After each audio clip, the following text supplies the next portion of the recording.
If you're a first timer to Japan, I'm excited for you. This is an amazing country that I can't get enough of.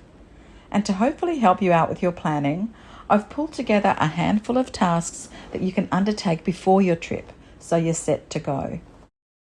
To enter Japan from Australia as a tourist, you don't require a visa if you're in the country for up to 90 days, but you will need to have some customs information prepared for your arrival. You can fill out a paper form, which is typically handed out on the plane or available at the airport on arrival. Or to save some time, you can complete the customs and immigration information online before you leave and show a screenshot of the QR code for scanning at customs and immigration on arrival. I suggest saving the QR code screenshot into a specific photos folder so it's easy to find on your phone and so you don't need to rely on the internet. The online form is on the Visit Japan website at www.vjw.digital.go.jp, where you set up your own account. Another handy website to visit before you travel is the Smartraveller website, provided by the Australian Department of Foreign Affairs and Trade. Search for Japan on the website for up-to-date travel information and any travel warnings. The website is at www.smartraveller.gov.au. It provides useful information about travelling and tourist expectations in Japan, and also provides health information if you're using medication. There are also a few really useful phone apps to familiarise yourself with before you go. A super useful app, especially if you're planning to travel by train, is Google Maps.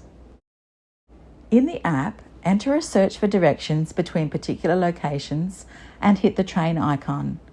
And Google Maps will give you details of the trains to catch, including the platform and exits to use, and even the carriage to sit in to be close to the exit. Google Translate is also very useful because English is not widely spoken in Japan. Google Translate is also helpful for interpreting menus, signs, for shopping, and other reading requirements. We tended to use the phone camera option in Google Translate. Hover your camera over the wording you want to translate, and if it's translatable, it will be interpreted onto the phone screen. You might also find it convenient to set yourself up with a multi-currency debit card, such as a Wise card, prior to departing. We set up Wise accounts via the Wise app and transferred Australian dollars into Japanese yen over the months before our trip, which was also a convenient way of saving for our travels. It's easy to use for spending abroad. You can have an actual card or save the digital version to your phone. Just a tip, we suggest activating your card before you set off, and even buy something cheap locally to test it before you leave. Before your trip, we also recommend setting yourself up with a Japanese-specific integrated circuit card or IC card, which is used for convenient payment for public transport and also purchases at many convenience stores and some shops and restaurants. Money can be added to the IC card at train stations and some convenience stores like 7-Eleven, Family Mart and Lawson's, which are very common. We opted to use a Suica card, which expires after 10 years, and the actual card comes with your name added. If you arrange it in advance, it can be posted to you before you leave. A digital version can also be used via your phone by saving it into your phone wallet.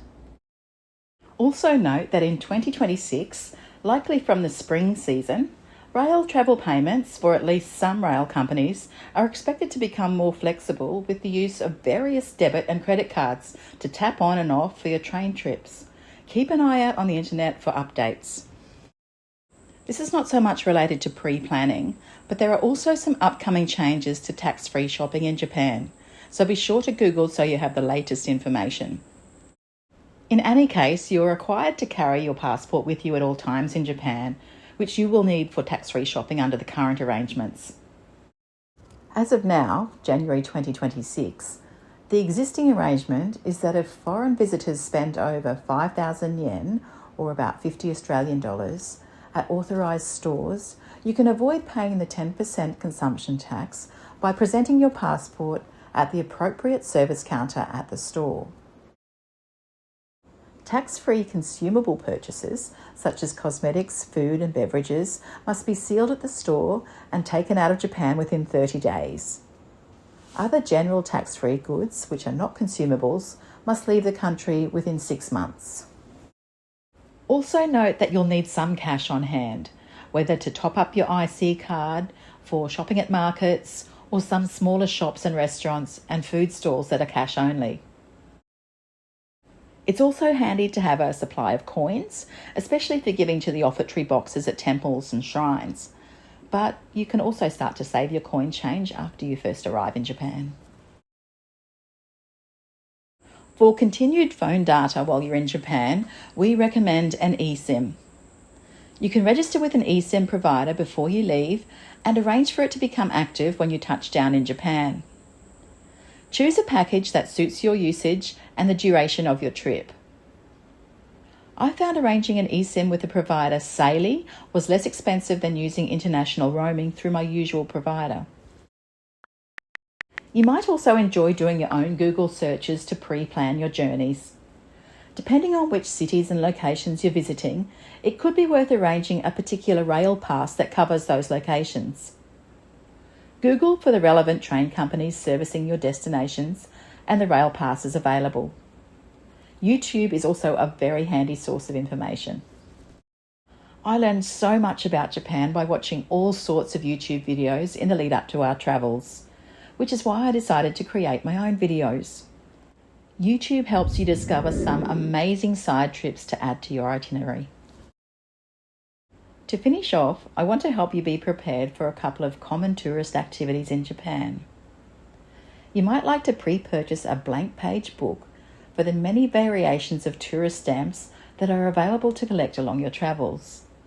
The unique stamps are available at train stations, most popular tourist attractions, and other places such as tourist information centres. Then, at temples and shrines, you might like to collect goshuin, or souvenir calligraphy, which is available for a small fee. You can buy goshuin books over there, or again, buy before you go. So that's a wrap on a few pre-travel tips that might save you some time and angst if you make arrangements before you head off.